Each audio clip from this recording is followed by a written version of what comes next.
উপস্থিত আমার অতি শ্রদ্ধার আমার মাথার তাজ,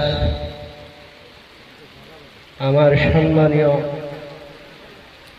উলামায়ে কেরাম, আমি সবারই নাম ধরছি না, আমি একটাই জানি, যত উলামায়ে কেরাম আছেন সবাই আমি গুনাহগারের মাথার তাজ। দিনাদের দুয়ার বরকতে আল্লাহ পাক আমাদেরকে চলার জন্য প্রত্যেকটি ক্ষেত্রেই সহায় করেন। সবাই বলি সুবহানাল্লাহ। সর্বপ্রথমেই যারা এই কষ্ট স্বীকার করে আজ এই পবিত্র ইসালে সওয়াবে অংশগ্রহণ করলেন,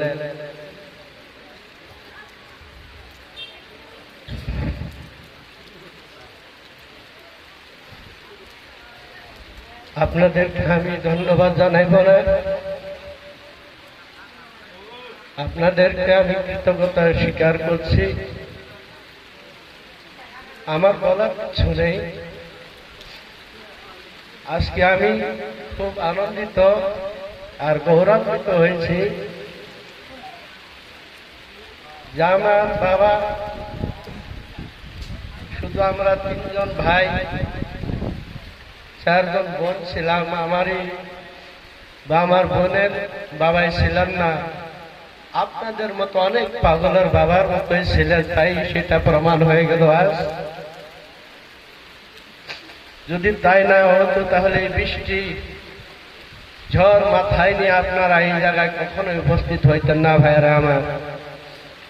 আর অনেক ভাইয়েরা ফোন করে কান্নাকাটি করছে, আসতে পারে নাই।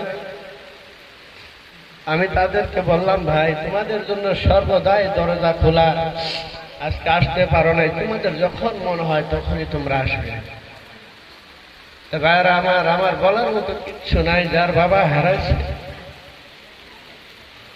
আর যে প্রেমিকের মুর্শিদ হারাইছে, যে আশিক মুর্শিদ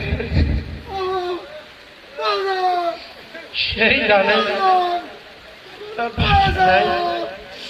শুধু আমি আপনাদের কাছে একটাই আমি করজোর অনুরোধ করব, আমার বাবা একজন ইসলামের গোলাম ছিলেন, শরীয়ত পাবন্দি আলিম ছিলেন,